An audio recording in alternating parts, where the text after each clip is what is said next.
Assalamu alaikum. Welcome to the C-Level Agenda. We hypothesized that the best talent actually worked for import substitution sectors, for the domestic market, industries which were serving the domestic markets. And why not?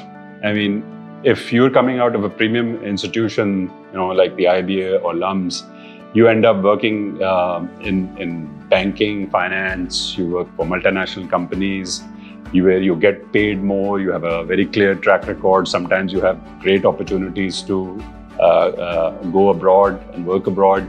So it was a very natural decision.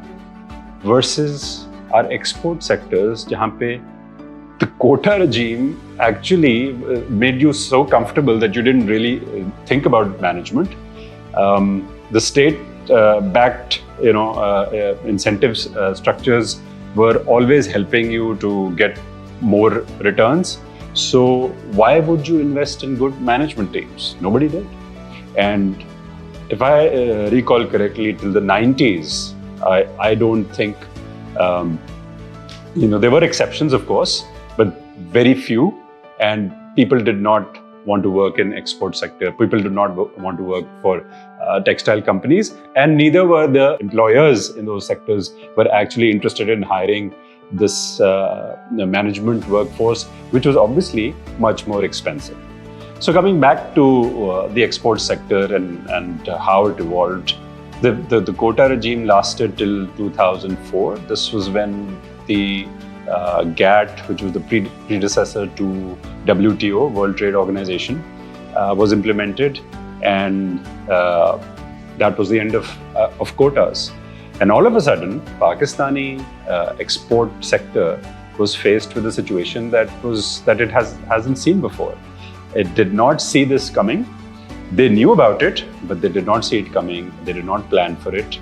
And many industries, factories closed down, went out of business. And ever since, there's been a struggle. And I may be referring more to textile because quotas and these things. But then textiles is the biggest export sector that we have. It still probably contributes over 60% of our exports. So big learning from there was that we weren't prepared. We had also invested in.